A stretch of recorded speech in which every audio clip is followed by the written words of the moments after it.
नमस्कार दोस्तों, YouTube की दुनिया में हमारे चैनल पर आपका स्वागत है, जहां हम लाते हैं आपके लिए अद्भुत और दिलचस्प हिंदी कहानियां। आज हम आपके लिए ऐसी ही कहानी लेकर आए हैं जो आपको सीख और मनोरंजन दोनों दे। तो बिना किसी देरी के चलिए सुनते हैं आज की कहानियां। कहानी नंबर 1। पाप किसको लगा। विक्रम बेताल। काशी में प्रताप मुकुट नाम का राजा राज्य करता था। उसके वज्र मुकुट नाम का एक बेटा था।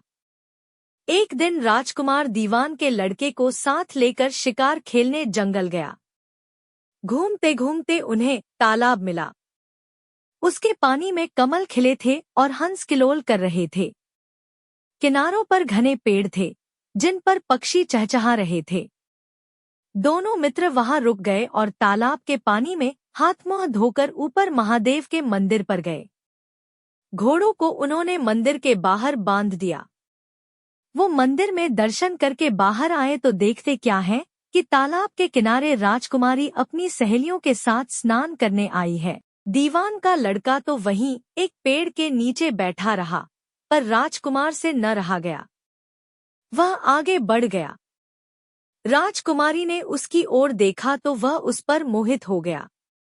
राजकुमारी भी उसकी तरफ देखती रही। फिर उसने किया क्या कि जूड़े में से कमल का फूल निकाला, कान से लगाया, दांत से कुतरा, पैर के नीचे दबाया और फिर छाती से लगा, अपनी सखियों के साथ चली गई।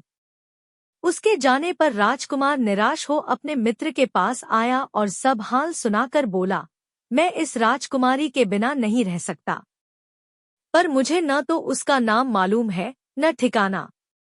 वह कैसे मिलेगी। दीवान के लड़के ने कहा, राजकुमार आप इतना घबराए नहीं, वह सब कुछ बता गई है। राजकुमार ने पूछा, कैसे।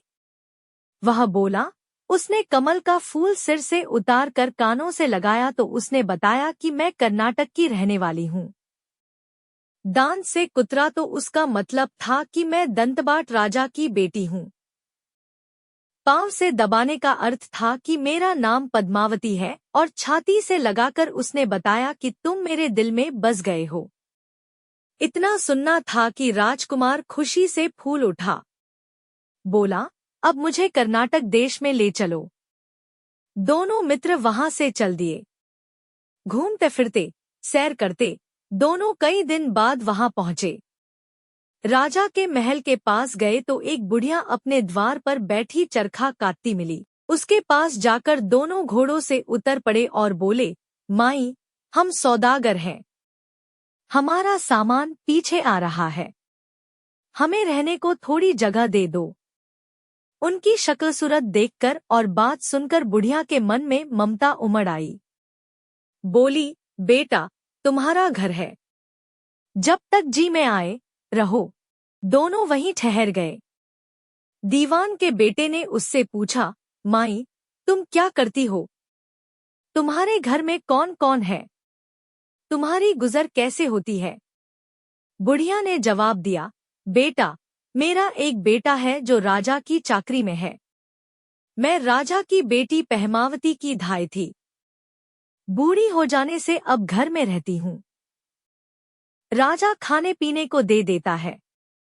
दिन में एक बार राजकुमारी को देखने महल में जाती हूँ। राजकुमार ने बुढ़िया को कुछ धन दिया और कहा, माई, कल तुम वहां जाओ तो राजकुमारी से कह देना कि जेठ सुदी पंचमी को तुम्हें तालाब पर जो राजकुमार मिला था वह आ गया है। अगले दिन जब बुढ़िया राजमहल गई तो उसने राजकुमार का संदेशा उसे दे दिया। सुनते ही राजकुमारी ने गुस्सा होकर हाथों में चंदन लगाकर उसके गाल पर तमाचा मारा और कहा, मेरे घर से निकल जा। बुढ़िया ने घर आकर सब हाल राजकुमार को कह सुनाया। राजकुमार हक्का बक्का रह गया। तब उसके मित्र ने कहा, राजकुमार आप घबराएं नहीं, उसकी बातों को समझें। उसने देसों उंगलियां सफेद चंदन में मारी, इससे उसका मतलब यह है कि अभी 10 रोज चांदनी के हैं। उनके बीतने पर मैं अंधेरी रात में मिलूंगी।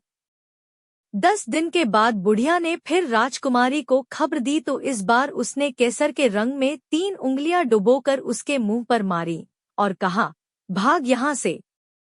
बुढ़िया ने आकर सारी बात सुना दी। राजकुमार शोक से व्याकुल हो गया। दीवान के लड़के ने समझाया, इसमें हैरान होने की क्या बात है।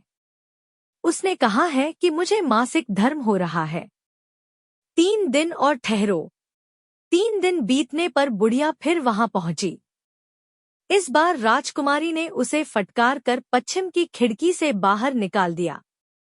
उसने आकर राजकुमार को बता दिया। सुनकर दीवान का लड़का बोला, मित्र, उसने आज रात को तुम्हें उस खिड़की की राह बुलाया है। मारे खुशी के राजकुमार उछल पड़ा। समय आने पर उसने बुढ़िया की पोशाक पहनी, इत्र लगाया, हथियार बांधे। दोपहर रात बीतने पर वह महल में जा पहुंचा और खिड़की में से होकर अंदर पहुंच गया। राजकुमारी वहां तैयार खड़ी थी। वह उसे भीतर ले गई। अंदर के हाल देखकर राजकुमार की आंखें खुल गईं। एक से एक बढ़कर चीजें थी। रात भर राजकुमार राजकुमारी के साथ रहा। जैसे ही दिन निकलने को आया कि राजकुमारी ने राजकुमार को छिपा दिया और रात होने पर फिर बाहर निकाल लिया। इस तरह कई दिन बीत गए। अचानक एक दिन राजकुमार को अपने मित्र की याद आई। उसे चिंता हुई कि पता नहीं उसका क्या हुआ होगा।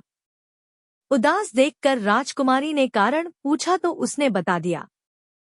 बोला, वह मेरा बड़ा प्यारा दोस्त है, बड़ा चतुर है। उसकी होशियारी ही से तो तुम मुझे मिल पाई हो। राजकुमारी ने कहा, मैं उसके लिए बढ़िया बढ़िया भोजन बनवाती हूँ। तुम उसे खिलाकर तसल्ली देकर लौट आना। खाना साथ में लेकर राजकुमार अपने मित्र के पास पहुंचा। वे महीने भर से मिले नहीं थे। राजकुमार ने मिलने पर सारा हाल सुनाकर कहा कि राजकुमारी को मैंने तुम्हारी चतुराई की सारी बातें बता दी हैं, तभी तो उसने यह भोजन बनाकर भेजा है। दीवान का लड़का सोच में पड़ गया। उसने कहा, यह तुमने अच्छा नहीं किया। राजकुमारी समझ गई कि जब तक मैं हूं, वह तुम्हें अपने बस में नहीं रख सकती। इसलिए उसने इस खाने में जहर मिलाकर भेजा है। यह कहकर दीवान के लड़के ने थाली में से एक लड्डू उठाकर कुत्ते के आगे डाल दिया। खाते ही कुत्ता मर गया। राजकुमार को बड़ा बुरा लगा। उसने कहा, ऐसी स्त्री से भगवान बचाए। मैं अब उसके पास नहीं जाऊंगा। दीवान का बेटा बोला, नहीं, अब ऐसा उपाय करना चाहिए जिससे हम उसे घर ले चलें। आज रात को तुम वहां जाओ। जब राजकुमारी सो जाए तो उसकी बाईं जांघ पर त्रिशूल का निशान बनाकर उसके गहने लेकर चले आना। राजकुमार ने ऐसा ही किया। उसके आने पर दीवान का बेटा उसे साथ ले योगी का भेष बना, मरघट में जा बैठा और राजकुमार से कहा कि तुम ये गहने लेकर बाजार में बेच आओ। कोई पकड़े तो कह देना कि मेरे गुरु के पास चलो और उसे यहाँ ले आना। राजकुमार गहने लेकर शहर गया और महल के पास एक सुनार को उन्हें दिखाया। देखते ही सुनार ने उन्हें पहचान लिया और कोतवाल के पास ले गया। कोतवाल ने पूछा तो उसने कह दिया कि ये मेरे गुरु ने मुझे दिए हैं।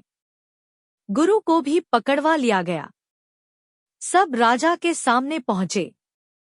राजा ने पूछा, योगी महाराज, ये गहने आपको कहाँ से मिले? योगी बने दीवान के बेटे ने कहा, महाराज, मैं मसान में काली चौदस को डाकिनी मंत्र सिद्ध कर रहा था कि डाकिनी आई। मैंने उसके गहने उतार लिए और उसकी बाईं जांघ में त्रिशूल का निशान बना दिया। इतना सुनकर राजा महल में गया और उसने रानी से कहा कि पद्मावती की बाईं जांघ पर देखो कि त्रिशूल का निशान तो नहीं है। रानी देखा तो था। राजा को बड़ा दुख हुआ। बाहर आकर वह योगी को एक और ले जाकर बोला, महाराज, धर्मशास्त्र में खोटी स्त्रियों के लिए क्या दंड है? योगी ने जवाब दिया, राजन, ब्राह्मण, गौ, स्त्री, लड़का और अपने आश्रय में रहने वाले से कोई खोटा काम हो जाए तो उसे देश निकाला दे देना चाहिए। यह सुनकर राजा ने पद्मावती को डोली में बिठाकर जंगल में छुड़वा दिया। राजकुमार और दीवान का बेटा तो ताक में बैठे ही थे। राजकुमारी को अकेली पाकर साथ ले अपने नगर में लौट आए और आनंद से रहने लगे। इतनी बात सुनाकर बेताल बोला, राजन, यह बताओ कि पाप किसको लगा है? राजा ने कहा, पाप तो राजा को लगा। दीवान के बेटे ने अपने स्वामी का काम किया। कोतवाल ने राजा को कहना माना और राजकुमार ने अपना मनोरथ सिद्ध किया। राजा ने पाप किया, जो बिना विचारे उसे देश निकाला दे दिया। राजा का इतना कहना था कि बेताल फिर उसी पेड़ पर जा लटका। राजा वापस गया और बेताल को लेकर चल दिया। बेताल बोला, राजन, सुनो, एक कहानी और सुनाता हूँ। पाप किसको लगा? विक्रम बेताल। कहानी नंबर 2। किसकी स्त्री? विक्रम बेताल कहानी। यमुना के किनारे धर्मस्थान नामक एक नगर था। उसे नगर में गणाधिप नाम का राजा राज करता था। उसी में केशव नाम का एक ब्राह्मण भी रहता था। ब्राह्मण यमुना के तीर पर जप तप किया करता था। उसके एक लड़की थी, जिसका नाम मालती था। वह बड़ी रूपवती थी। जब वह ब्याह के योग्य हुई तो उसके माता, पिता और भाई को चिंता हुई। संयोग से एक दिन जब ब्राह्मण अपने किसी यजमान की बारात में गया था और भाई पढ़ने गया था, तभी उनके घर में एक ब्राह्मण का लड़का आया। लड़की की मां ने उसके रूप और गुणों को देखकर उससे कहा कि मैं तुमसे अपनी लड़की का ब्याह करूंगी। होनहार की बात कि उधर ब्राह्मण पिता को भी एक दूसरा लड़का मिल गया और उसने उस लड़के को भी यही वचन दे दिया। उधर ब्राह्मण का लड़का जहां पढ़ने गया था, वहां वह एक लड़के से यही वादा कराया। कुछ समय बाद बाप बेटे घर में इकट्ठे हुए तो देखते क्या है कि वहां एक तीसरा लड़का और मौजूद है। 2 उनके साथ आए थे। अब क्या हो? ब्राह्मण, उसका लड़का और ब्राह्मणी बड़े सोच में पड़े। दैवयोग से हुआ क्या कि लड़की को सांप ने काट लिया और वह मर गई। उसके बाप, भाई और तीनों लड़कों ने बड़ी भागदौड़ की, जहर झाड़ने वालों को बुलाया, पर कोई नतीजा न निकला। सब अपनी अपनी करके चले गए। दुखी होकर वे उस लड़की को श्मशान में ले गए और क्रियाकर्म कराए। तीनों लड़कों में से एक ने तो उसकी हड्डियां चुन ली और फकीर बनकर जंगल में चला गया। दूसरे ने राख की गठरी बांधी और वहीं झोपड़ी डालकर रहने लगा। तीसरा योगी होकर देश देश घूमने लगा। एक दिन की बात है, वह तीसरा लड़का घूमते घामते किसी नगर में पहुंचा और एक ब्राह्मणी के घर भोजन करने बैठा। जैसे ही उस घर की ब्राह्मणी भोजन परोसने आई कि उसके छोटे लड़के ने उसका आंचल पकड़ लिया। ब्राह्मणी से अपना आंचल छुड़ता नहीं था। ब्राह्मणी को बड़ा गुस्सा आया। उसने अपने लड़के को झिड़का, मारा पीटा, फिर भी वह न माना तो ब्राह्मणी ने उसे उठाकर जलते चूल्हे में पटक दिया। लड़का जलकर राख हो गया। ब्राह्मण बिना भोजन किए ही उठ खड़ा हुआ। घरवालों ने बहुतेरा कहा, पर वह भोजन करने के लिए राजी न हुआ। उसने कहा, जिस घर में ऐसी राक्षसी हो, उसमें मैं भोजन नहीं कर सकता।